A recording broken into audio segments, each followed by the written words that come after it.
Welcome aboard, Hemant. I am very happy to have you today in this conversation. We'll basically talk in Hindi as much as possible. And before further ado, I'll let to get started. आप अपने बारे में कुछ बताइए और उसके हिसाब से हम स्टार्ट करते हैं। ओके। सबसे पहले मैं अपने होम टाउन की बात करना चाहूँगा। मैं मथुरा से हूँ। I born and brought up in Mathura. And मैंने ग्रेजुएशन किया हुआ है आईटी में। एंड देन मैंने मास्टर्स किया है कंप्यूटर एप्लीकेशन एमसीए किया है मैंने। And that too from the Indian army college in Calcutta. That the name is army institute of management. And इससे देन तो पता चलती है आप मथुरा से कलकत्ता गए कैसे? आपके कोई रिलेशन थे वहाँ पे या आपने सोचा था कि मैं ऐसा करूंगा? क्या क्या जर्नी रही वो वैसी? पहुंचे कैसे आप वहाँ पे? या इट्स रियली गुड क्वेश्चन, क्योंकि जब मैं मथुरा में था और जब मैं ग्रेजुएशन कर रहा था तो मुझे यही नहीं पता था कि मुझे ग्रेजुएशन के बाद क्या करना है, और आगे पूरा ब्लैंक था। मतलब मैं बीएससी कर रहा था तो मुझे लगता था इसके आगे एमएससी कर लेंगे या फिर टीचर बन जाएंगे, या कुछ क्लियर ही नहीं था। मतलब क्योंकि 11th के बाद 12th करते हैं, 12th के बाद ग्रेजुएशन करते हैं, तो मैंने ग्रेजुएशन मिल लिया, लेकिन आगे कुछ क्लैरिटी नहीं थी। मुझे मेरा एक फ्रेंड मिला जो कि काफी अपडेटेड था। वो क्या नाम है, ही वाज रियली जीनियस। उसका नाम युद्धवीर है। तो उसने मेरे को गाइडेंस दी, और उसने बताया कि इंडिया में आईटी काफी ग्रूम कर रही है और काफी अपने पाँव जमा रही है। तो अगर आप आईटी में कोई कोर्स करते हो, वो भी कोई अच्छी कॉलेज से करते हो, तो आपको बहुत अच्छे चांसेस हैं कि आपको अच्छी जॉब मिले, इंडिया से बाहर जाने को मिले, और बहुत ही ब्राइट फ्यूचर हो सकता है।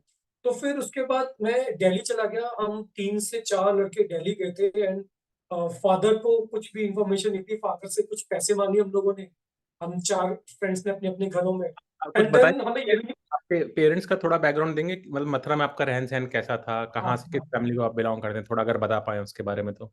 बिल्कुल बिल्कुल बिल्कुल। मथुरा में मेरे फादर बैंक में थे। एंड अगेन जैसे कि 90s और 2000, अर्ली 2000 में था। Middle class family again. And मेरा एक भाई है और एक बड़ी सिस्टर में। I am the youngest one. अच्छा तो अच्छा। हाँ, तब तक दीदी की शादी हो चुकी थी। एंड देन उसके बाद मेरे ब्रदर बिजनेस बिजनेस करना चाहते थे, बिजनेस कर भी रहे थे उसको। एंड मेरा मथुरा में ही कर रहे थे बिजनेस आपके ब्रदर जो थे? हाँ हाँ, अच्छा। वो मथुरा में ही अपना बिजनेस कर रहे थे। एंड उनका क्लियर था उन्हें तो बिजनेस ही जैसे करना है। लोग जानते हैं कि कृष्ण जन्मभूमि है साथ में ही, तो आपके कुछ वैसे बचपन के एक्सपीरियंसेस रहे हैं जहाँ पे आपने वृंदावन गए हो, या जैसे मथुरावासी बोलते हैं सब लोग, मतलब ब्रिजवासी हो आप लोग? कुछ उसके बारे में कुछ बिल्कुल बताइए। बिल्कुल बिल्कुल। मथुरा मेरे अंदर बिल्कुल डीप रूटेड है। And somehow I really feel very proud कि मेरा जो बचपन निकला मथुरा में निकला। एंड उसको मैं इस चीज से बोलना चाहूँ, मेरी जो मदर है वो कृष्ण जी की इतनी भक्त है कि हमारे घर में कुछ भी खाना बनता है, चाय भी बनती है, तो पहले उनको भोग लगाते हैं, उसके बाद हम खाना खाते हैं। और कोई प्याज नहीं, कुछ नहीं, और बहुत ही अच्छा। वैसे है। और बचपन से भी उन्होंने मेरे को भी पूजा करना सिखाया, तो मैं भी थोड़ा सा उसी पर रिलीजियस एंड जैसे करते हैं। बिल्कुल वृंदावन जाना, बार बार बिहारी जी के दर्शन करना, गोवर्धन की परिक्रमा लगाना, और आसपास जो भी गोकुल नंदा, मतलब वहां पे कभी दोस्तों के साथ, कभी फैमिली के साथ, हाँ, हमेशा कुछ ना कुछ नया एक्सप्लोर करना। और बहुत अटैचमेंट है मुझे मथुरा से आपने, मेरे को उसको। लगता है शायद आपकी मदर ने हो सकता है लड्डू गोपाल स्थापित करे होंगे आपके घर में, जैसे लोगों में हाँ चलता है। हाँ, अच्छा अच्छा। बिल्कुल बिल्कुल बिल्कुल बिल्कुल। और मैं, इनफैक्ट थोड़ा सा मंदिर भी बनाया है हाँ जी। जिसमें वो उनकी पूरी सेवा करती हैं। एंड मैंने तो वही बचपन से माहौल देखा है कि हर तरफ भागवत हो रही है, हर तरफ लोग राधे राधे करके बात कर रहे हैं, और बहुत ही ग्राउंड टू अर्थ। एंड जैसे कहते हैं ना कि कल्चरली इट्स वेरी रिच। 5000 ये ईयर तो मैं हिस्ट्री। आपका बात कॉल आउट करना चाहूंगा कि जैसा मैंने भी अपनी लाइफ में देखा है कि जो भी लोग ब्रिज धाम से आते हैं या मथुरा रीजन से हैं, उनके अंदर एक तरीके से कृष्ण बसे हुए हैं धरती में ही। उधर कुछ ऐसा है कि उसमें से जो भी व्यक्ति बिल्कुल निकलता है उसके साथ जुड़ता है, कल्चरली बहुत अटैच्ड रहता है, और कहीं भी वो चले जाएं जिंदगी में वो कृष्ण बिल्कुल उनके साथ हमेशा रहते हैं। तो आई थिंक आपका भी शायद वही रहा है। तो आप बिल्कुल क्या करते हैं अब? ये समझते हैं कि आपने बिल्कुल। जैसे अब जैसे आप बता रहे हैं हम दिल्ली आए, दिल्ली से आपका कोलकाता जाना कैसे हुआ? जैसे दिल्ली में भी आप कर सकते थे, लेकिन आपने कोलकाता क्यों चूज करा जाने के लिए अपने हाँ, एजुकेशन? मैं वो मैं बताता हूँ। तो हम लोग अपनी कोचिंग करने के लिए हम लोग लक्ष्मी नगर आए, हम लोगों को यूपी में ही घर दिलाया। एंड देन उसके बाद हम लोग एक घर में रेंट उसमें थे, सिख फैमिली थी, उन्होंने हमारी बहुत हेल्प की। एंड हाँ, देन उसके बाद हम लोग उस वक्त ना इस तरह के एग्जाम नहीं होते थे जैसे आज कंबाइंड एग्जाम जेईई होता है, तो हाँ, आपने एक एग्जाम दिया, सारा कवर हो गया। तो राइट, हर कॉलेज का, हर यूनिवर्सिटी का अलग होता अलग था। अलग फॉर्म भरना पड़ता था। हाँ, हर कॉलेज का। तो राइट, मैंने 10 से 12 कॉलेजेस के भरे थे, जिसमें अच्छा, सिम्बियोसिस भी था, डीयू, पुणे, जेएनयू, एंड जो राइट, टॉप, जितने भी टॉप 15 हो सकते हैं ना, टॉप 15 का भरा। सारे पढ़ दिए, तो राइट, उसमें जो मेरा जो सिलेक्शन हुआ था, उस मेरा सिम्बियोसिस में हुआ था और मेरा आर्मी इंस्टीट्यूट ऑफ मैनेजमेंट में हुआ था। तो अच्छा, जब मैंने इसके बारे में पढ़ना स्टार्ट किया, लोगों से पूछना स्टार्ट किया, तो मुझे ये पता चला कि वहां पर जो मुझे लाइफ मिलेगी, राइट, उसमें मुझे एक एसेंस मिलेगा इंडियन आर्मी के कल्चर का, क्योंकि करेक्ट, उसमें केवल 6 सीट्स थी, वो जनरल कैटेगरी की थी, और पूरे अच्छा, जितने बच्चे थे वो सारे आर्मी डिपेंडेंट थे। तो अच्छा, उनके फादर कर्नल, ब्रिगेडियर या उससे ऊपर इस करेक्ट, तरीके के थे, जिनके मतलब जिनकी ग्रूमिंग इतनी अच्छी थी, जो उस वक्त भी इतनी फ्लुएंट इंग्लिश बोलते थे, जो जितनी मैं आज नहीं बोल पाता शायद। राइट, राइट, तो उस वक्त का जो, और कॉलेज सेलेक्ट करने का रीजन ये था कि आर्मी का जो मुझे माहौल मिलेगा, मुझे मिला भी पूरा इंडियन राइट। आर्मी का माहौल। नहीं, बहुत अच्छा, चलिए ये तो बड़ा अच्छा रहा। कलकत्ता के बारे में जैसा मेरे को पता है, मैं खैर कभी गया नहीं कलकत्ता, लेकिन मुझे जैसा पता है कि generally Calcutta is a food capital. उधर खाना बहुत बेहतरीन तरीके का मिलता है, बहुत डिफरेंट मिलता है और सस्ता मिलता है। आपके ऐसे कुछ एक्सपीरियंसेस राइट। रहे हैं कलकत्ता में? हाँ, हाँ, बिल्कुल। अगर मैं बात करूं तो उस वक्त भी हम लोग ट्राम में घूमते थे, तो 3 सवा 3 सवा उस वक्त 25 पैसे भी चलते थे, और ये अच्छा, कुछ ज्यादा पुरानी बात नहीं है। तो 15 साल। वहां पर ट्रांसपोर्टेशन, जो टिकट दिल्ली में 10 रुपए का था, वो टिकट वहां 3 या 4 रुपए। जो राइट, खाना हम लोग, जैसे आपको दाल चावल खाने, सबसे करेक्ट, सिंपल, राइट, तो आपको 15 रुपए 20 रुपए में मिल जाता था। हाँ, और हर चीज, अगर मैं बोलूं बाकी सिटी से आधे रेट में थी, वहां पे लिविंग भी सस्ता था। और क्या नाम है, क्योंकि बाहर का मुझे थोड़ा बहुत आइडिया था, बाहर जाते थे। हाँ, वैसे तो हमारे कैंपस में ना बाहर से कोई अलाउड था, ना हम बाहर जाना अलाउड थे, अच्छा, अदर देन वो संडे। हाँ, अगर कोई राइट, लोकल कैलकाटा था, उसको भी हॉस्टल में कंपलसरी डेली रहना पड़ता था, बिकॉज ऑफ अच्छा, आर्मी रूल। करेक्ट, हाँ, करेक्ट, करेक्ट, करेक्ट, तो हमारा बिल्कुल जो आर्मी बैरक्स थी मिलिट्री हॉस्पिटल के अंदर, उसमें हमारा कॉलेज था। तो अच्छा, it was not expose to general public. Right, तो राइट। तो आपने जैसे तो बताया, आपने ग्रेजुएशन एक नॉन आर्मी इंस्टीट्यूट से करा और आपने जैसे एमसीए अपना आर्मी से करा, तो दोनों में क्या फर्क लगा आपको देख देख के, अगर आप कंपेयर करें दोनों एजुकेशन? जमीन आसमान का फर्क, जमीन आसमान का फर्क है। मैं अगर आपको एग्जांपल दूं, जैसे एनडीए एकेडमी है हमारी देहरादून में, पुणे में, तो वहां पर मैंने देखा तो नहीं, मुझे वहां मेरे फ्रेंड्स बताते थे कि जो गेट है, उस गेट पे एक पिलर पे बंदर बना हुआ, एक दूसरे गेट पे इंसान बना हुआ है। मतलब you come as a monkey, uncivilize, and हम आपको ये बना के भेजें। तो ये तो बहुत ही अच्छा, ये एक्चुअली तो एग्जाम्पल आप बहुत अच्छा दे रहे हो कि एक तरीके से देखा जाए तो हम सब एक्चुअली लोग मतलब मंकीज एक्चुअली वो हुआ। Right, right, right, right. बहुत अच्छा, ये तो। मतलब मैं आपको एग्जांपल से समझाता हूँ। उस कॉलेज में पहुंचने से पहले मैंने केवल क्रिकेट खेला था, और जब मैं बाहर निकला तो मैं टेबल टेनिस भी खेलता था, मैं बैडमिंटन भी खेलता था, मैं वॉलीबॉल भी खेलता था। राइट, तो नॉवेल्स भी पढ़ने लगा, प्लस जो मेरी इंग्लिश थी वो बिल्कुल भी मैं, मतलब ग्रेजुएशन में तो मैं अपना इंट्रोडक्शन नहीं दे पा रहा था, आप सोचिए। राइट, राइट, राइट, क्योंकि I studied in UP board. Okay, correct. तो यूपी बोर्ड में हमारा मैथ्स अच्छा होता था, बट इंग्लिश बहुत पुअर, बिल्कुल जीरो थी। तो आई बट थिंक उस इससे मैं, कॉलेज, अगर आपकी बात से मैं कुछ वो निकालूं निष्कर्ष, तो ये निकला कि आपको एक डिसिप्लिन मिला, आपको वैरायटी मिली जाके उधर, और साथ में आपको कॉन्फिडेंस मिला और अपने आप को दर्शाने का, अपने आप को व्यक्त करने का तरीका मिला। तो I think that was your take away from army institute. बिल्कुल। एंड मुझे जो जॉब मिली, वो भी one of the best job मिली। उस वक्त मेरा जो सिलेक्शन हुआ, that company was lead top 3 in the world, means ये बोल सकता हूँ। अच्छा, मेरा, अच्छा, आईटी हाँ, में ही गए थे तो आप मैं शुरू? आईटी में ही गया था मैं, और इट्स लाइक टॉप 3 जो कंपनी वर्ल्ड की आईटी सर्विसेज में थी, हाँ, उसमें से एक कंपनी में मेरा हुआ। And it was like thousands of people were there, और मैं अपने कॉलेज से खेला था, ऑफ कैंपस था, मैं अपने कॉलेज से रिप्रेजेंट कर रहा था। एंड हाँ, then 12 were selected out of दो 1000। सो बहुत अच्छा रहा ये।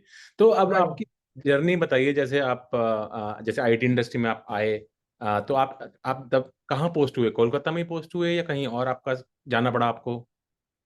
नहीं, मैं नोएडा पोस्ट हुआ, लेकिन वो नोएडा में पोस्ट होने से पहले मेरा एक बहुत अच्छा एक्सपीरियंस है जो मैं मिस नहीं करना अच्छा, चाहता। अच्छी, मैंने हाँ बोलिए। समर ट्रेनिंग की, वो मैंने अपनी भाभा एटॉमिक रिसर्च सेंटर से।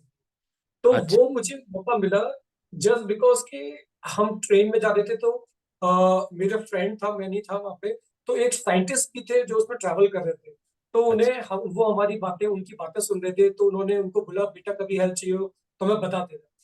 ऐसे करके ऑफर किया, और उसके बाद मेरे फ्रेंड ने मुझे ऑफर किया कि तू चला जा, मेरा तो प्लेसमेंट हो गया, तेरा भी नहीं हुआ है। और उसने अपनी जगह मुझे भेजा, एंड मैं वहां पे गया। मुझे भाभा एटॉमिक रिसर्च सेंटर, उसका जो ब्रांच है कैलकाटा में, छोटा सा वीईसीसी, वेरिएबल एनर्जी अच्छा। साइक्लोन सेंटर, तो वहां पे मुझे अपनी ट्रेनिंग करने का मौका मिला। वो जो एक्सपीरियंस था, साइंटिस्ट लोगों के संग खाना खाना, उनका थॉट राइट, प्रोसेस सुनना, उनका इंडिया और अपनी कंट्री के लिए कमिटमेंट जो मैंने देखा, तो मतलब मेरे अंदर डीप रूटेड हर चीज होती चली गई, होती चली गई। पहले राइट। आर्मी, फिर उसके बाद मैं उस कंपनी में, आईटी कंपनी में। ये तो अ, मुझे आपने बड़ी अच्छी इन्फॉर्मेशन दी। मुझे तो पता भी नहीं था कि Bhabha atomic research centre Kolkata में भी। मैं तो सोचा था बॉम्बे गई होगी शायद उसके नहीं, बाद। हाँ, ये तो बहुत अच्छी कैलकाटा इन्फॉर्मेशन। में एक ब्रांच है, और उसका नाम है VECC, variable energy cyclotron centre. Right. And ये लिखा होगा Bhabha atomic research, branch of Bhabha atomic research centre. अच्छा, अच्छा, बहुत बढ़िया, बहुत बढ़िया। तो जैसे आप बता रहे थे, आप फिर नोएडा शिफ्ट हुए जॉब के लिए। तो आपको उसमें कुछ चैलेंजेस आए, या आप पहले नोएडा रह चुके थे, या क्या कैसा आपको लगा? जैसे कोलकाता बिल्कुल ईस्ट साइड में इंडिया के, नोएडा बिल्कुल नॉर्थ में आ गया, आप दिल्ली में ही पहुंच गए एक तरीके से। तो वो कैसा? आप बता रहे थे पहले आप शायद लक्ष्मी नगर भी रह चुके थे दिल्ली के अंदर। तो वो ट्रांजिशन कैसा था आपका, Kolkata to Noida? Frankly speaking, मैंने इवन मथुरा छोड़ने से पहले, मैं वापस जा रहा हूँ, इतना इंडिया घूमा है, जम्मू से लेके कन्याकुमारी तक, कि अच्छा। मेरे अंदर को ट्रांजिशन को एंजॉय करना, या ट्रांजिशन जब भी होता है, मेरे को एक पॉजिटिव एनर्जी आती है कि अब कुछ नए लोग मिलेंगे, अब कुछ नया सीखने को मिलेगा। और ये सिटी तो देख लिया, इसका पूरा एसेंस ले लिया, अब एक नई जगह जाएंगे, और ज्यादा मजा आएगा, नए लोग मिलेंगे, और मेरा सर्कल बढ़ेगा, एंड कुछ और सीखने को मिलेगा। तो जब मैं नोएडा आया, तो नोएडा में फिर मुझे नए दोस्त बने, जो उस कंपनी में फर्स्ट डे हमारी इंडक्शन थी।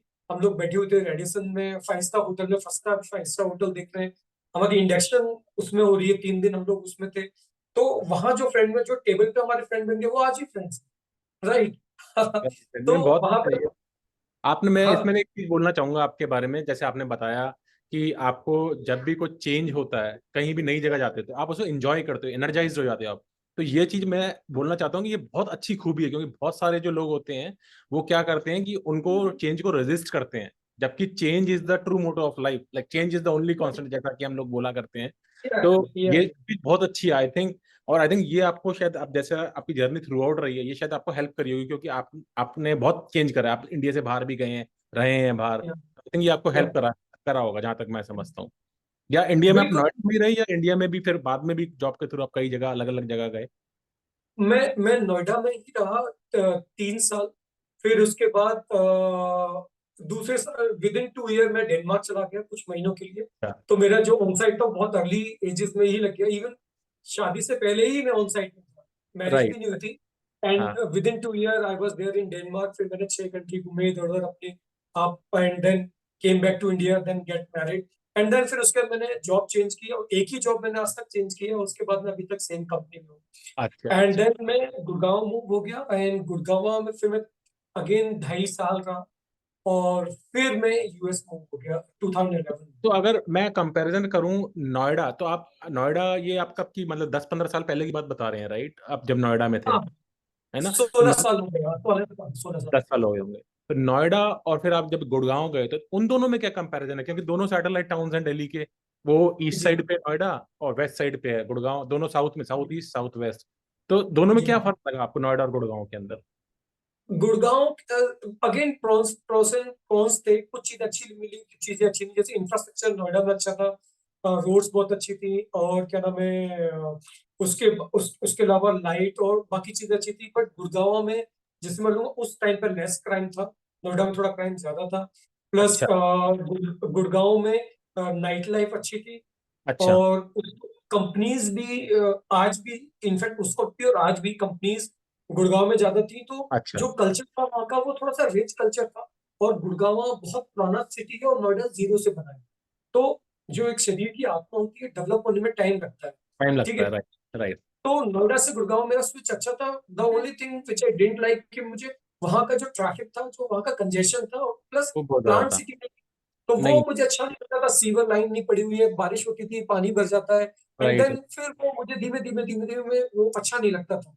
बाकी चीजें अच्छी थी। नहीं, मैं मेरे को भी याद आ रहा है, मैं जब बहुत पहले था तो मेरी भी पहली जॉब गुड़गांव में ही लगी थी एक्चुअली।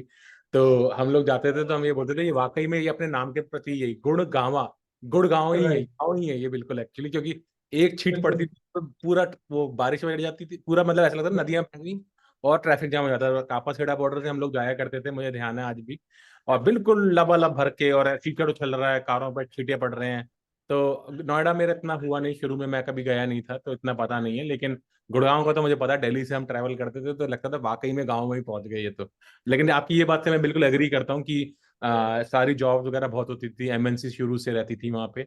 और डीएलएफ का जो इनिशियल जो हिस्सा है, जो NH 8 के बगल में बना हुआ है, उसमें बहुत डेवलपमेंट थी उधर, काफी सारी कंपनियां जी। बनती थी। और उद्योग विहार इस बिल्कुल। तरह का जो उसका, तो मुझे वो पेंट मेमोरीज है, थोड़ा याद आ रहा है वहाँ का। तो अब हम या, शिफ्ट करते हैं गेयर्स आपका कि आपने जैसे बताया कि आप डेनमार्क गए पहली बारी कुछ महीने के लिए, फिर आप वापस आए। तो जब आप पहली बारी आप डेनमार्क गए, जैसे कि आप मथुरा से हैं, कलकत्ता वगैरह इंडिया में भी घूम चुके हैं, तो पहली बार डेनमार्क मुझे लगता है कि डेनिश बोलते हैं वहाँ पे, पता नहीं इंग्लिश इतनी कॉमन है कि नहीं, तो क्या एक्सपीरियंस रहा आपका वहाँ पे, कैसे आपने अपने आप को एडजस्ट करा?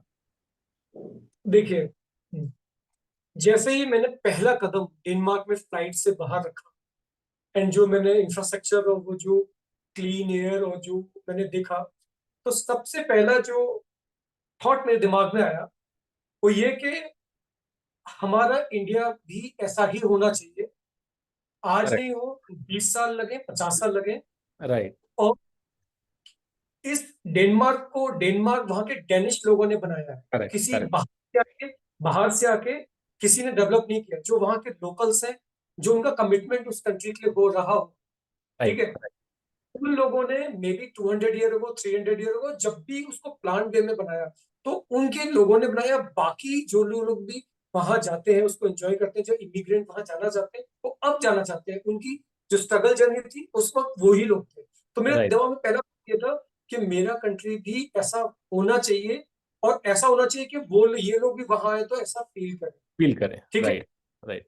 तो ये पहला थॉट था। और उसके बाद जो आपने बोला डेनिश बोलने का, हाँ, और वहां पर जो आईटी में थे, और जो थोड़ा सा व्हाइट कलर जॉब में थे, वो इंग्लिश बोलते थे, बट जो अच्छा। लोकल्स थे, बट वो डेनिश बोलते थे। लेकिन कहीं कोई इश्यू नहीं आया। रीजन के Denmark is the happiest country in the world, and people हाँ। Are like that, and they are correct. Very helpful. आप राइट। कुछ भी हेल्प मांगो, तुरंत वो हेल्प करने को रेडी हो जाते हैं। And correct. सही बताऊं तो अब मैं इस बारे में मे बी अदर पॉडकास्ट में हम लोग बात कर लेंगे। ठीक। ठीक है। लेकिन मैं डेनमार्क दोबारा फिर गया, मतलब 15 साल बाद फिर गया मैं, और 2 बार गया। और अभी तो हाँ। वो मुझे ना तो सेम यूरोप मिला और ना ही सेम डेनमार्क मिला। सेम वो कंट्री, ऑलमोस्ट मैं 11 कंट्री दो दो बार जा चुका हूँ। ठीक अच्छा, है। सारा जिसमें यूरोप कि, के अंदर, राइट। हाँ, यूरोप के अंदर। तो जो मैं पहले गया 10 साल पहले या 15 साल पहले, और जो मैं 15 साल बाद गया, तो मुझे लगा ये वही कंट्री है जो मैं उस वक्त देखा था। तो बहुत चेंजेस मैंने वहां फील किए, लेकिन अभी उसके लिए बहुत टाइम लग जाएगा वो राइट चेंजेस करने। Right right. लेकिन हाँ, जो वहां पे था, एक अच्छी बात ये थी कि हम लोग 12 लोग मिलकर इंडिया थे। अच्छा। तो अच्छा। और इंडियन वहां पे बिल्कुल भी नहीं थे उस वक्त। तो हम लोग जहाँ भी जाते थे बड़ी रिस्पेक्ट मिलती थी। आप इंडिया से हो, ओ हाँ। Very rich culture, and India के बारे में बात करती, they really become very happy के ताजमहल और फूड और उसकी ही बातें करते। तो हम लोग हर जगह आके we were feeling like ambassador of India, and then हम लोग अच्छा इंप्रेशन छोड़ना चाहते थे। एक तो चीज हर में इससे, जगह। इस चीज से मैं एक चीज पूछना चाहूंगा आपसे कि जैसे आप बता रहे हैं कि आपके घर में जैसे प्याज वगैरह भी नहीं खाते थे, ये सब है। अब डेनमार्क तो मतलब यूरोपियन कंट्री है, यहाँ तो शराब भी चलती है, नॉनवेज भी चलता है, तो यहाँ कैसे आपने एडजस्ट करा अपने आप? आपको खाना बनाना आता था या क्या करते थे आप लोग? मुझे खाना बनाना नहीं आता था, और अच्छा। उस वक्त इंटरनेट भी इतना एक्सेसिबल नहीं था। बट मेरा जो रूममेट था, अच्छा। He work from south India, Surya नाम था उसका, एंड हाँ। उसको एटलीस्ट सांभर चावल बनाना आता था, अच्छा। और थोड़ा सा आता था। फिर मेरे जो कलीग्स थे, मेरे संग कुछ गर्ल्स भी गई थी, तो मैंने उनसे पूछ पूछ के थोड़ी सब्जी बनाना, तो रोटी तो हम कभी बना ही नहीं पाए। तो हाँ मैंने जितने महीने में रहा, 2-3 महीने रहा, तो मैंने केवल और केवल राइस खाया, एंड मैंने 10 से 15 किलो अपना वजन लूज कर दिया, बिल्कुल फिट हो गया मैं। एंड देन मैंने कंप्रोमाइज नहीं किया। अगर मुझे नहीं खाना था, मैं वेजिटेरियन था, तो प्याज व्याज मम्मी नहीं खाती बट मैं खा लेता, तो आप खा प्याज में ऐसा हाँ। तो एटलीस्ट वो जितना भी हमें दाल चावल या फिर सब्जी चावल या जितना भी तहरी वहरी बनाना आता था, हमने उस पर सरवाइव कर लिया, और कभी भी कंप्रोमाइज नहीं किया जहां भी गए। हाँ, इंडियन रेस्टोरेंट हमें हर जगह, जब अच्छा भी मिल हमारा मन करता था हम वहां जाके खा के आ जाते थे। अब तो उसके 10 गुना या 20 गुना ज्यादा रेस्टोरेंट है, कहीं भी आप राइट चले जाओ। Right right right. नहीं ये तो बहुत अच्छा है। तो आप जैसे बता रहे थे कि आप कई सारी कंट्रीज गए थे, तब भी उस समय शेंजन वीजा लगता था कि आप एक बार लग गया तो आप you can travel in any country as you wish. तो अगर आप मेमोराइज कर पाए कौन कौन से विजिट कर दिया आपने कंट्रीज, 11 आप बता रहे थे जैसे। हमने ऑलमोस्ट हर वीकेंड में एक कंट्री विजिट की। अच्छा। तो हाँ, उस वक्त तो 11 नहीं, 11 तो मैं बाद भी में भी गया था। जो उस राइट वक्त में 6-7 कंट्री थी, उसमें हम लोग फ्रांस गए थे। हमेशा हम लोग 4 फ्रेंड्स थे, वो ही जाते थे। हाँ फ्रांस गए थे, नीदरलैंड गए थे, जर्मनी गए थे, एंड देन हम लोग नॉर्वे गए थे, एंड स्वीडन भी आई थी, क्योंकि डेनमार्क के बॉर्डर पे ही स्वीडन था। राइट राइट, नॉर्डिक कंट्री है, राइट हाँ, राइट। नॉर्डिक्स कंट्री है। तो हाँ स्वीडन भी गए थे, एंड आई थिंक फिनलैंड भी गया था। तो मैं कुछ ऐसी 6 कंट्री के आसपास उसका गया था, तो अब छह या एक चीज सात ये, जैसे आप ये ट्रैवल करते थे तो आप बाई एयर जाते थे या वहाँ का ट्रेन सिस्टम इतना अच्छा है कि हर जगह कनेक्टेड है, आप कैसे जाते थे आप? हाँ, दैट्स रियली गुड क्वेश्चन, क्योंकि मेरे दिमाग में ये था कि मुझे यूरोप का सारे मोड ऑफ ट्रांसपोर्ट यूज करने हैं, क्योंकि मेरी जो हाँ पर्सनैलिटी है, जो मेरा तरीका है, मेरे को यह है कि यू नेवर नो कि लाइफ कब तक है, तो हर चीज एक बार ट्राई। ट्राई करनी तो है। मैंने एक बार फ्लाइट ली, तो फ्लाइट से हम लोग फ्रांस गए। मुझे क्रूज में जाना था, क्रूज का बहुत क्रेज था, तो क्रूज से हम लोग नॉर्वे गए थे। अच्छा। बाई कार ड्राइव करके हम लोग नीदरलैंड गए थे, जिसमें हमें 18 आवर के आसपास हमने ड्राइव की थी, ड्राइव 18 से 24। हाँ, कोई डेनमार्क से जर्मनी, जर्मनी से फिर हम लोग नीदरलैंड गए थे। तो ये हमने ये भी यूज किया। और ट्रेन से भी हम लोग गए थे। राइट, राइट ट्रेन राइट से स्वीडन गए थे। वहां पर एक बॉर्डर पे हेल्सिंगबोर, हेल्सिंगबोर, केवल बी का फर्क है। 2 सिटी है, बीच में एक वो है, सी है। बस आमने सामने स्वीडन डेनमार्क दिखते हैं। ठीक है। राइट। तो तो हम मेरे को उसको एक चीज बताइए, जैसे ये बड़ा अच्छा लगा मुझे, जैसे आप इंडिया में भी बहुत ट्रैवल करते थे, आपने बताया कि आपको लगभग कन्याकुमारी से लेकर जम्मू कश्मीर तक आप सारा ट्रैवल करा। लगभग आप ऐसा लग रहा है आपने यूरोप में भी एक टिप से दूसरे टिप पूरा मतलब ईस्ट से वेस्ट सारा कर दिया। आपको दोनों जर्नीज में अगर आपको कंपेयर करना हो, क्या आपके कुछ निकल के आता है? मतलब जब इंडिया ट्रैवल करते थे तब क्या आपको अच्छा लगता था और क्या मतलब कठिनाइयां आती थी, और जब यूरोप ट्रैवल करते थे तो क्या अच्छा लगता था क्या कठिनाइयां आती थी, अगर आप बता पाए कुछ उसके बारे में तो। इंडिया में थोड़ा सा जो कठिनाई आती थी कि हम लोग मोस्टली गर्मियों में आते थे, तो गर्मियों में दिन में घूमने में बड़ा इरिटेशन होती थी। हाँ धूप ज्यादा हो हाँ, जाती तो मैं लगता था, अरे यार थोड़ा देर शाम को निकलेंगे। शाम को निकलेंगे। और इंडिया में जो अच्छा लगता था कि फूड का बहुत अच्छा था, बहुत मतलब ठीक लगा। जगह जाते थे, वहाँ की जो लोकल चीजें हैं, मुझे तो हमेशा नई चीजें खाने का मन राइट। रहता है। बहुत फूडी भी हूँ। तो करेक्ट। हम हमेशा ना नई नई चीजें खाने को मिलती थी, वो मुझे मिसिंग होता था। क्योंकि मुझे लगता है कि अगर आप कहीं पे घूमने जा रहे हो, तो ट्रैवल कर रहे हो, तो उसका एक इम्पोर्टेंट पार्ट आपका फूड है। फूड फूड आप होता है, हाँ। अच्छा ना मिले, लंच अच्छा ना मिले, डिनर अच्छा ना मिले, हाँ तो आप कितना भी ट्रैवल करो, आपको वो इनकम्प्लीट लगेगा। तो करेक्ट करेक्ट। मुझे इंडिया में जो मैं इंजॉय करता था, वो फूड था। हम्म। प्लस कंपनी होती थी, क्योंकि मेरे मामा हमेशा साथ में आते थे, मामा के अच्छा बच्चे साथ में होते थे, और हमारी फैमिली साथ में होती थी। हम लोग 8 या 9 लोग हैं। तो वो, अच्छा। और हर बार यही 2 फैमिली आती थी, तो हम लोग बड़ा मजा आता था, और हम लोग ताश खेलते हुए, एंजॉय करते हुए, करेक्ट। और फूड ट्राई करते हुए जाते थे। तो वो थोड़ा सा मिसिंग था। बट यूरोप में ये था कि हाँ, अच्छे फोटोज खिंचाते थे, अच्छी जैकेट्स, लॉन्ग कोट पहन रहे हैं, तो वो हमें थोड़ा सा डीडीएलजे वाला जगह फील आता था उसको। जब भी डीडीएलजे आई थी, तो नहीं हमेशा आप हर तो जगह में लगते, ये हमें यही लगता आप था तो लगते भी फिल्म कि स्टार की तरह हो बिल्कुल अभी भी। तो तो उस वक्त हम लोग यूरोप को इतना एंजॉय कर रहे थे, इंडियंस बहुत ही कम वहां पे थे, और बहुत ही कम लोग, आईटी आया ही आया था, तो बहुत ही रेयर था वहां पे जाना। करेक्ट तो करेक्ट। उस वक्त का जो मैंने यूरोप देखा, was really still beautiful, but it was different Europe, and हमने बहुत enjoy किया। तो आप जैसे डिफरेंट बता रहे हो, उस समय का यूरोप डिफरेंट था, आज के यूरोप से डिफरेंट, तो डिफरेंस इन द सेंस कि वेलकमिंग उनका कम हो गया, या कंजेशन ज्यादा हो गया, या ज्यादा बेटर हो गया? किस वे में डिफरेंट है उसका यूरोप और आज का Europe? I the first one congestion, अच्छा। बिकॉज हाँ, हुआ क्या है कि लास्ट 15 ईयर में जब से आईटी ने ग्रो किया है, इन 15 ईयर्स में बहुत ज्यादा लोगों ने माइग्रेट किया है, स्पेशली इंडियंस ने एंड अच्छा। बाकी कंट्री के लोग आए हैं राइट। In country. ठीक है, पहले इंटरनेट नहीं था, स्मार्टफोन नहीं थे, तो ऑप्शन या कहते हैं वो इंफॉर्मेशन अवेलेबिलिटी की, वीजा कैसे लगेगा, जाना कैसे है, वहाँ करेक्ट। करेंसी कैसे, फोन नहीं होते थे। मैं भी जो लेके गया था कीपैड वाला फोन लेके गया था, करेक्ट। तो एप्लीकेशन नहीं होती थी, तो इन्फॉर्मेशन नहीं थी, तो बहुत ही ज्यादा ना काम एंड बहुत ज्यादा वेलकमिंग था। अब जब मैं जाता हूँ तो हर जगह मुझे भीड़ दिखती है। अच्छा। Sorry। और बहुत ज्यादा मुझे ये लगता है कि वो लोग अब उतनी वेलकमिंग नहीं है, अच्छा। Still they are humble enough, but उनका जो नजरिया काफी दिन ब दिन चेंज होता जा रहा है। हम्म। उनको ये लगता है कि एक तो घर के प्राइसेस, घर के रेंट बाकी लोग ही वैसे भर रहे हैं जो वहां जा रहे हैं। राइट। दूसरी बात, जो वहां पर जो लोकल प्रॉब्लम से थोड़ा क्राइम भी बढ़ रहा है, तो अच्छा। उनको ये लगता है कि उनकी country is not same country. And वो मुझे वेलकमिंग नेचर में डिफरेंस लगा है, कंजेशन भी मुझे अच्छा। तो अब लगा। जैसे आप अब आप वापस शायद आप इंडिया आ गए हैं, आप नोएडा में रह रहे हैं, राइट? और आप काफ़ी साल बाहर भी रहे हैं, जैसे आप बता रहे हैं। लास्ट आप इससे जब इंडिया जब लास्ट आप आए, उससे पहले आप कहाँ थे? लास्ट आप किस कंट्री में आप रह रहे थे? मैं लास्ट स्वीडन में था। स्वीडन में रह रहे थे आप।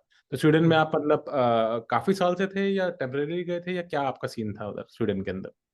मैं स्वीडन में कुछ 2.5-3 साल रहा था, आई थिंक अच्छा, ढाई रह रहे। साल के आसपास रहा था मैं। अच्छा, उससे पहले मैं यूएस में भी तो 3.5 साल के आसपास था। तो अच्छा। अच्छा, हाँ, आप बाकी यूएस शॉर्ट में ट्रिप। रहे। तो यूएस को अगर कॉन्ट्रास्ट करना हो यूरोप से, तो क्या कुछ आपको अंतर, क्या सिमिलैरिटीज, क्या प्रोस कॉन्स लगे? जैसे यूएस में किधर थे आप? जैसे यूएस में किस किस स्टेट में थे आप यूएस में? यूएस में मैं हमेशा ना बहुत लकी रहा हूँ इस मामले में कि mostly good things comes to me. तो मेरा जो पहला जो मैंने कदम रखा वो मेरा सैन फ्रांसिस्को में था अच्छा। एंड कैलिफोर्निया में था। और वो घूमने की जगह थी, प्लस बहुत हैपनिंग थी, और वहाँ का वेदर ऑसम था। हाँ। तो कैलिफोर्निया में मैंने पहली बार सारी आईटी कंपनी के हेड ऑफिस देखे, गूगल देखा, राइट। अंदर जाके घूम के आया। मेरा फ्रेंड वहां पर है, उसने मुझे घुमाया। प्लस हाँ। फिर मैंने वहां पे एचपी ऑरेकल के सामने हमारा ऑफिस था। राइट। और क्या नाम है, मैंने वहां पर बहुत एंजॉय किया। मेरा बेटा भी वहीं बॉर्न हुआ, अच्छा। फर्स्ट अच्छा, नाइस। बेबी हुआ मेरा। एंड देन उसके बाद वो हमारी मेमोरीज बहुत अच्छी हैं। सेकंड, फिर वहां पे आसपास मैंने लॉस वेगास और सब घूमा, जितना जो मेरी आदत है कि करेक्ट। गाड़ी लेके निकल जाके घूमने की। राइट। आसपास सब देख लिया, लेकता हूँ वेखता हूँ जितना भी आसपास हो सकता है राइट। राइट। पॉसिबल। हाँ, करेक्ट। फिर उसके बाद मैं 1 साल में फ्लोरिडा में ऑरलैंडो रहा। और अच्छा। ऑरलैंडो में भी डिज्नी वर्ल्ड के आगे, तो हाँ। डिज्नी वर्ल्ड पूरा 1 साल वीकेंड्स में हम लोगों ने ऑलमोस्ट डिज्नी वर्ल्ड, नासा और आपका जितने भी वहाँ पे पार्क हैं, करेक्ट। वो सब, सब यूनिवर्सल स्टूडियोज एंड तो डिज्नी आपको वर्ल्ड, वो सब मैंने दिखा। तो जो बे एरिया का एरिया वो ज्यादा अच्छा लगा, या फ्लोरिडा? फ्लोरिडा तो जैसे ह्यूमिड और गर्म रहता है, बे एरिया बहुत प्लेजेंट और सनी वेदर रहता है, तो क्या हाँ, दोनों में मतलब व्हाट डिड यू अगर प्रेफर? मुझे मुझे ऑप्शन मिलेगा तो मैं फ्लोरिडा ऑप्ट करूंगा। वहां पे अच्छा। आईटी नहीं है, इसलिए वहां पे बहुत कम लोग हैं, लेकिन वहां पर वेदर इंडिया जैसा। अच्छा, और इंडिया। इंडिया का वेदर, हाँ, उसमें क्या है, सर्दियों में 19 डिग्री 20 डिग्री तक जाएगा, और हाँ, गर्मी में इतना जाएगा कि हाँ वेरिएबल होती है, क्योंकि हम लोग को आदत है डेली आदत है, हाँ, गर्मी हमें में। तो आदत है हाँ, ज्यादा की। तो मुझे वो ज्यादा बेटर लगा। और दूसरी बात, वो सस्ता भी था। कैलिफोर्निया अच्छा, बहुत महंगा था। बहुत महंगा है, करेक्ट। कैलिफोर्निया में 1 बेडरूम अपार्टमेंट में रहता था, वो भी मल्टी स्टोरी में। यहाँ पे मैंने 3 बेडरूम अपार्टमेंट, जबकि जरूरत नहीं थी मेरे। मैंने हाँ। फुल एक हाउस लिया था, उसमें पैटियो भी था एंड उसमें स्पेस भी था, अलग राइट। से लॉन्ड्री रूम था। तो और दूसरी दूसरी बात, उसके पास मयामी एंड अच्छा। डेट, उसके पास Daytona and then clear water beach थी। टैंपा टैंपा में आईफा अवार्ड से राइट। अवार्ड्स में गया। मैं पूरी बॉलीवुड इंडस्ट्री से वहां पे मिला। ऑलमोस्ट हर मतलब अनुपम खेर से लेके आप गुलशन ग्रोवर की, सबके संग मेरे फोटोज है, मेरी वाइफ के फोटोज है। हम लोग बिल्कुल आईफा अवार्ड में उनके पास में ही थे, बिल्कुल रेड का ग्रीन कारपेट पे हम लोग थे, रेड कारपेट पे। अच्छा, वो तो वो मियामी जो आईफा अवार्ड बता रहे हैं आप? अच्छा, अच्छा, बहुत बढ़िया, वो बहुत उस साल बढ़िया। होता है, आईफा अवार्ड हर साल अलग कंट्री में होता है। तो मेरे तो को मौका मिला आईफा अवार्ड में जाने का, तो बॉलीवुड से पूरा क्लोज जैसे आमने सामने मिलने का, बात करने का। इनफेक्ट मैंने विपाशा बसु से बात की, बहुत सारे, प्रियंका चोपड़ा, इन लोगों से बात, मतलब ये ऑफर मैं नहीं सोच, मिला कोई मूवी का? ब्रेक नहीं मिला कोई? नहीं नहीं नहीं, वो बेटा मेरे साथ में था, बेटे का लक है कि हम लोग वहां पे थे, और मेरी wife right. Very happy, and it's like dream come true. And फिर वहां मैंने नेस्कार देखी, फॉर्मूला रेस कार होती है, फिर मैं राइट। डब्ल्यूडब्ल्यूएफ की फाइट देखी, ये अच्छा। सब। बस लोग, मतलब मेरा कभी भी ये नहीं था कि मैं इतने पैसे, अगर मैं ये नहीं करूँ तो मैं इतने पैसे बचा लूं। मेरा करेक्ट। ये है कि थोड़े पैसे कम बच जाएंगे, लेकिन मैं ये दोबारा लाइफ में नहीं कर पाऊंगा, ये शायद इंडिया में ना हो। तो करेक्ट। मैंने करेक्ट। अपनी एक विश लिस्ट बनाई थी कि मेरे ये, मुझे 20 चीजें करनी है जो मैं सिर्फ टीवी में देखता हूँ, और मैंने वो 20 की मैंने एक भी छोड़ी नहीं वहां पर। बहुत बढ़िया। ये तो बहुत कम लोगों को होता है जो कि विश लिस्ट बनाए उनका सारा पूरा हो जाए। तो आप जैसे अगर आपको कंपेयर करें, जैसे मेरे को लग रहा है कि जैसे यूरोप से, जब हमने यूएस में भी रहे कई साल, आप यूरोप में भी रहे, तो दोनों में क्या आपको सिमिलरिटी और क्या अंतर लगा दोनों के अंदर? वो मैं बताता हूँ, लेकिन एक पार्ट रह गया मेरा कि मैं फ्लोरिडा के बाद न्यूयॉर्क भी रहा था कई दिन। तो अच्छा। मैंने वो वेदर देखा, वहां की सर्दी देखी, उसके बाद मैं आ गया, मुझे ये इतनी सर्दी नहीं चाहिए, ठीक है। आदत नहीं है। तो मैंने नायग्रा फॉल एंड आसपास सब घूम लिया था, राइट। जितने अटलांटिक एंड ऑल, सब में था, ठीक है। तो एंड इनफैक्ट न्यूयॉर्क में टाइम स्क्वायर पे मेरा ऑफिस था, तो मैं डेली टाइम स्क्वायर पे ही जाता था, तो वो अच्छा। जो तो वो दिल्ली का जो पूरा रंगीन था बॉम्बे वो, जैसा लगा होगा आपको न्यूयॉर्क तो, कि भीड़ भड़ाका, एक के ऊपर एक लोग चढ़ रहे हैं, गाली गलौज कर रहे हैं, वहां तो सब चलता नहीं है। बिल्कुल बिल्कुल बिल्कुल बिल्कुल। तो फिर उसके बाद मैं यूरोप आया, तो यूरोप में कंपैरिजन करूं, सबसे पहला जो है वो है लैंग्वेज। अच्छा। हाँ। लैंग्वेज की वजह से आपको US is way way way easier easy है, देन। कन्वर्ट कर सकते हैं, कम्युनिकेट कर सकते हैं लोगों से। कम्युनिकेट भी कर सकते हैं, पर जो बच्चों के छोटी छोटी चीजें ज्यादा ध्यान देनी चाहिए। हाँ। बच्चों का होमवर्क करना है, उससे आपको समझ में नहीं आया जैसे, राइट, या फिर कोई फॉर्म भरना है, अब वो आपको समझ में नहीं आ रहा, आप गूगल ट्रांसलेट लगा रहे हो, समझ में नहीं आ रहा, आपके घर पे बहुत सारे लेटर्स आते हैं जिसमें समझ इंफॉर्मेशन नहीं पा आती है, रहे। राइट। राइट। कुछ समझ में नहीं आ रहा है, राइट, और कोई साइन बोर्ड है वो समझ में नहीं आ रहा है, तो मैनेज हो जाता है। एक होता है मैनेज करना, एक और एक होता है होता है उसको एक एक्सेप्ट एंजॉय कर करना, पाना, एंजॉय करना उसको। Accept right. कर पाना। हाँ। प्लस आपको बात सीखनी है, यूएस में इजी, क्योंकि आपको सब पता है कि ऐसे आपको एग्जाम देना ही है। यूएस में भी बहुत मुश्किल है correct. Correct. License, but correct. उससे डबल मुश्किल है वहां लाइसेंस, राइट। क्योंकि वहां पर एक और टेस्ट होता है कि आपको आइस में कैसे चलाओगे आप। तो वो हाँ, आइस इन्वायरमेंट बनाते हैं कि उस आइस पर में तो आपकी नहीं गाड़ी कर रहा क्या? करेगी, राइट। राइट। तो राइट। चेन लगा के आप कैसे चला पाओगे, तो लाइसेंस मुझे मिला ही, मैं तो ये ट्राई यही। कर तो राइट। तो और यूरोप यूएस में, में था। यूरोप में शायद आई थिंक लोग गाड़ियां भी कम ही चलाते, पब्लिक ट्रांसपोर्ट ज्यादा करते हैं, और यूएस में बिना अपनी गाड़ी के चल नहीं सकते आप। उस हिसाब से फुल अपोजिट है। राइट। तो पहला कंपैरिजन था वो था हमारा लैंग्वेज का। दूसरा कंपैरिजन इंफ्रास्ट्रक्चर का करूँ, तो यूएस में सब कुछ ना किंग बड़ा साइज है, बड़ा। लिव हाँ। लाइफ किंग साइज में, हाँ। हाँ। कि हाँ। आप घर बड़े होंगे, गाड़ी भी हमेशा बड़ी होगी, बड़ी होगी। Road correct. बड़ी होगी, हाईवे भी आपको बड़े बड़े। किलोमीटर तक सामने स्ट्रेट दिखेंगे कि वो सामने तक जा रहा है सीधा एकदम। But correct. यूरोप, यूरोप में क्या है, Europe overall is like India, different different state if you छोटे छोटे हैं। कंबाइन इन, हाँ। इट बिकम्स, ठीक है। तो वहां पे क्या है, थोड़ी थोड़ी देर में लैंग्वेज बदलती है, थोड़ी थोड़ी में फूड बदल जाता है, नेचर बदल जाता है, बिहेवियर बदल जाता है। प्लस यूरोप में बेस्ट चीज क्या है, वहां का ट्रांसपोर्ट। आप जो एंजॉय करते हो वहां की फास्ट ट्रेन एंजॉय करते हो, जो यूएस में नहीं है, राइट। ठीक है। और जो एंजॉय करते हो, जाके वहां की क्रूज बहुत एंजॉय करते हो, आप नॉर्वे जाते हो या फिर पूरा क्या नाम है, नीदरलैंड जाना है, कहीं भी जाना है, तो यूके जाना है, तो आप क्रूज बहुत एंजॉय करते हो। राइट। प्लस यूरोप में एक चीज और अच्छी है कि आप इंडिया आना बहुत इजी हो जाता है। हाँ, पास। यूएस से लोग साल में सोचते हैं टिकट बहुत महंगी आती है, यूरोप में 30,000 की टिकट आती है, वो अपना प्लान किया 4 लोगों की फैमिली है, 1-1.5 लाख रुपए में हो जाए। तो राइट। कंपैरिजन अगर वैसे देखा जाए, यूरोप से हाँ इंडिया आई थिंक है भी, मतलब 5 से 7 घंटे में पहुंच जाओगे। यूएस से तो जब भी आते हो तो एक दिन का ट्रिप होता है वो पूरा, इतने लंबी जर्नी रहती है। बिल्कुल, एंड बहुत एक्टिव होता है। मुझे डर लगने लगता था जब भी मुझे वहां से आना होता था कि अब मुझे फ्लाइट में बैठना पड़ेगा, और अब क्या नाम है वो 7-8 घंटे 9 घंटे एक साथ, फिर एक एक साथ। लेओवर, फिर, तो मुझे इस और मामले में जेट ये लैग होना तो चाहिए। मतलब मशहूर है ही है, मतलब अभी हम लोग भी अभी थोड़े दिन पहले जब भी इंडिया जाते थे तो एक हफ्ता यहाँ जाएगा, एक वहां चलेगा, तो कम से कम एक हफ्ता वहां जाएगा, कि पूरा बॉडी क्लॉक चेंज हो जाती है, कब सो रहे हो कब जग रहे हो कुछ पता नहीं चलता है एक्चुअली। नहीं, ये तो बहुत अच्छा। तो थोड़ा मैंने कभी कभी ऐसा सुना है कि जैसे बाहर लोग कंट्री से जाते हैं इंडिया से, तो लोग कई बार उनके प्रति एक अच्छा व्यवहार नहीं करते हैं। अब लोग कई कई बार रेशियल डिस्क्रिमिनेशन का भी शब्द यूज करते हैं। तो आपको ऐसा कभी महसूस हुआ यूएस में या यूरोप में या कहीं पे थोड़ा ज्यादा कहीं पे थोड़ा कम, कुछ इसके बारे में बता सकते हाँ, मुझे मुझे थोड़ा बहुत यूरोप में हुआ, यूरोप में ज्यादा था। हैं?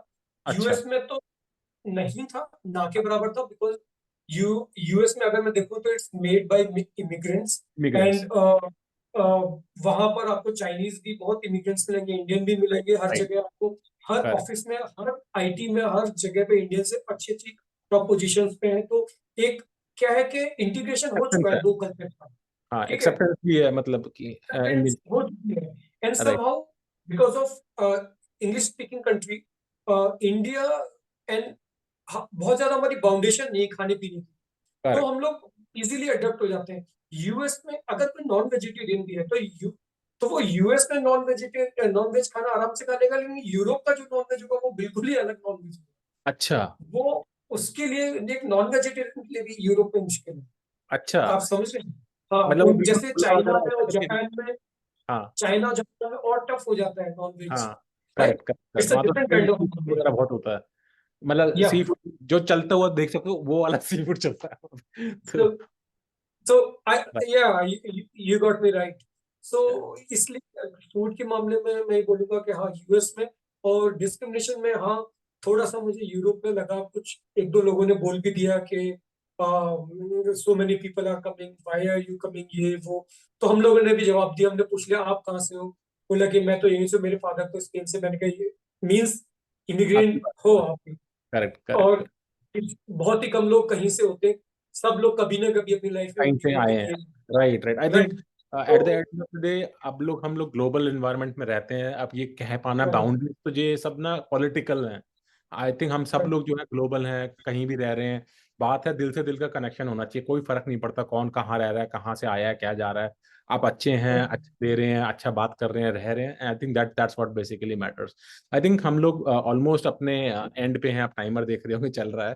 तो it was like really great conversation. I think हमें और बात करनी पड़ेगी, आपके और तह तक जाने में, आपको और समझने में, आपकी और जर्नी देखने में।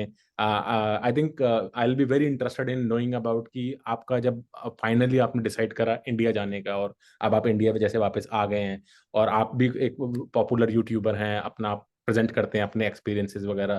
तो आई थिंक हम उसके अंदर थोड़ा गहराई से जाएंगे अपने अगले कॉन्वर्सेशंस में। तो first of all thank you very much, मैंने आपको रीच आउट करा, आप बहुत जल्दी आए, आपने रिस्पॉन्ड करा, हम आज ऑलरेडी बात भी कर रहे हैं इतनी जल्दी, टर्न अराउंड काफ़ी फास्ट हुआ हम लोगों का। और मुझे लगता है कि आपके जो एक्सपीरियंसेस हैं वो सब तक जाएंगे, लोग सीखेंगे। और मेरा इंटेंशन ये था कि मैं भी बहुत बोला करता हूँ, लेकिन अकेले बोलता हूँ। आज हम दोनों जैसे मिले हैं, दोनों ने कॉन्वर्सेशन करी है, तो एक बात से दूसरी बात, तीसरी बात, चौथी बात निकल के आई है। राइट तो ये सबको राइट। बहुत अच्छा इम्पैक्ट करेगी। मैं आपका इसलिए भी शुक्रगुजार हूँ कि हमने हिंदी में ही रखी है हमारी कॉन्वर्सेशन, क्योंकि मैंने फोकस करा कि इंग्लिश में तो दुनिया करती है बात, सारे हम लोग कर सकते हैं, लेकिन अगर हिंदी में करेंगे तो हम ज़्यादा लोगों तक पहुंचेंगे, ज़्यादा इम्पैक्ट क्रिएट कर पाएंगे। तो वही। बिल्कुल। और हमारी हिंदी में थोड़ा बहुत इंग्लिश तो जुड़ ही जाती है, तो ऐसा तो नहीं है प्योर प्ले हिंदी कर रहे हैं बैठ के। या तो once again thank you very much for coming today, और we should connect again, and हम करते रहेंगे, और भी बेहतरीन एपिसोड्स और लोगों के लिए लेके आएंगे। या it's been pleasure with you, and thanks for inviting here. And हम लोग जल्दी मिलेंगे, नया टॉपिक लेके आएंगे, और मेरे और एक्सपीरियंस में शेयर करूंगा। And thanks. या ठीक है सर, तो मैं आपसे ज़्यादा टाइम नहीं लूंगा। Goodbye for now and take care, bye. या थैंक यू, बाय।